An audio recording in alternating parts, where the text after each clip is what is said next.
Alien এসেছিল পৃথিবীতে, আমরা জানতে পারিনি কেন? তো চলুন আজকের ভিডিওতে আপনাদের সাথে আমরা শেয়ার করি কেন আমরা জানতে পারিনি এলিয়েন পৃথিবীতে এসেছিল। মানব সভ্যতা হাজার হাজার বছর ধরে আকাশের দিকে তাকিয়ে এক প্রশ্নের উত্তর খুঁজে চলেছে, আমরা কি একা? মহাবিশ্বের বিশালতা, কোটি কোটি গ্যালাক্সি, তারার মাঝে কি কোথাও প্রাণের অস্তিত্ব আছে? বিজ্ঞানীরা, দার্শনিকেরা, এমনকি সাধারণ মানুষও এই প্রশ্নে আগ্রহী। কিন্তু যদি বলা হয় এলিয়েনরা ইতিমধ্যেই পৃথিবীতে এসেছিল আর আমরা তা বুঝতেই পারিনি? এই ভিডিওতে আমরা সেই রহস্যময় সম্ভাবনার দিকে তাকাব, যেখানে এলিয়েনরা হয়তো আমাদের মাঝে এসেছিল, আমাদের পর্যবেক্ষণ করেছে, এমনকি আমাদের ইতিহাসে প্রভাব ফেলেছে, অথচ আমরা তা বুঝতে পারিনি। প্রথমে মহাবিশ্বের বিশালতা ও প্রাণের সম্ভাবনা নিয়ে কিছু বলি। আমাদের গ্যালাক্সি মিল্কি ওয়ের মধ্যে প্রায় 100 বিলিয়ন তারা রয়েছে। প্রতিটি তারার চারপাশে ঘুরছে একাধিক গ্রহ, যাদের মধ্যে অনেকগুলো পৃথিবীর মতো। বিজ্ঞানীরা যেমন কেপলার স্পেস টেলিস্কোপের মাধ্যমে হাজার হাজার এক্সোপ্ল্যানেট আবিষ্কার করেছেন, তেমনি কিছু গ্রহে প্রাণের উপযোগী পরিবেশও পাওয়া গেছে। এই তথ্যগুলো ইঙ্গিত দেয় প্রাণের অস্তিত্ব শুধুমাত্র পৃথিবীতে সীমাবদ্ধ নয়। দ্বিতীয়ত, এলিয়েনদের আগমন ইতিহাসের ছায়া।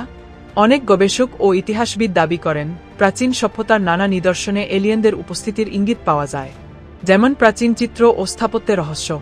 মিশরের পিরামিড এত নিখুঁতভাবে নির্মিত, সেই সময়ের প্রযুক্তি দিয়ে তা সম্ভব ছিল কি?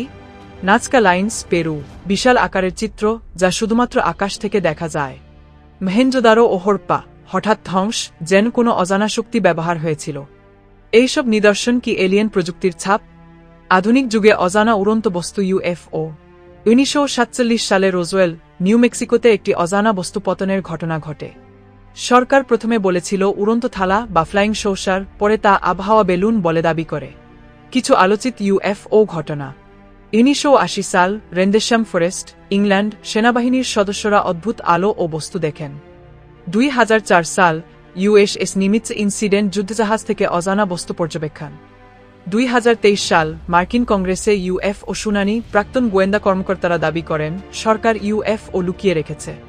এইসব ঘটনা কি প্রমাণ করে না যে কিছু অজানা আমাদের মাঝে এসেছে? এলিয়েনরা কি মানুষের বিবর্তনে ভূমিকা রেখেছে? কিছু তত্ত্ব অনুযায়ী মানব ডিএনএতে এমন কিছু উপাদান রয়েছে যা প্রাকৃতিক বিবর্তনের ব্যাখ্যায় ফেলা যায় না। কিছু বিজ্ঞানী বলেন আমাদের জিনে এমন কিছু কোড আছে যা হয়তো বাইরের কোনো বুদ্ধিমান প্রাণী দ্বারা প্রভাবিত। প্রাচীন সভ্যতার হঠাৎ প্রযুক্তিগত উন্নতি, যেমন আগুনের ব্যবহার, চাকা, কৃষি, এইসব কি এলিয়েনদের দ্বারা প্রভাবিত? কেন আমরা বুঝতে পারিনি? এলিয়েনরা যদি এসেই থাকে, তাহলে আমরা কেন বুঝতে পারিনি? সম্ভাব্য কারণ: প্রযুক্তিগত ব্যবধান। তাদের প্রযুক্তি এত উন্নত যে আমরা তা শনাক্ত করতে পারি না। রূপান্তর ক্ষমতা, তারা হয়তো মানুষের মতো রূপ ধারণ করতে পারে। গোপন পর্যবেক্ষণ, তারা হয়তো আমাদের আচরণ পর্যবেক্ষণ করছে, হস্তক্ষেপ করছে না। বর্তমান গবেষণা ও ভবিষ্যতের সম্ভাবনা: নাসা, সেটি এবং অন্যান্য সংস্থা মহাবিশ্বে প্রাণের সন্ধানে কাজ করছে। জেমস ওয়েব স্পেস টেলিস্কোপ দূরবর্তী গ্রহে প্রাণের উপাদান খুঁজছে। ব্রেকথ্রু লিস্টিন প্রজেক্ট, রেডিও তরঙ্গের মাধ্যমে এলিয়েনদের বার্তা খোঁজা। ভবিষ্যতে হয়তো এমন প্রযুক্তি আসবে যা দিয়ে আমরা বুঝতে পারব এলিয়েনরা আমাদের মাঝে ছিল বা আছে। এলিয়েন এসেছিল পৃথিবীতে, আমরা জানতে পারিনি, এই ধারণা শুধু কল্পনা নয়, বরং এক গভীর প্রশ্ন। আমরা কি সত্যিই একা? নাকি আমাদের অজান্তেই কেউ আমাদের পর্যবেক্ষণ করছে, আমাদের ইতিহাসে প্রভাব ফেলেছে?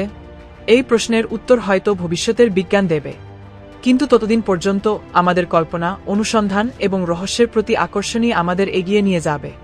তো তোমাদের কোনো বক্তব্য থাকলে আমাদের কমেন্টস করো আর চ্যানেল সাবস্ক্রাইব করতে ভুলবে না।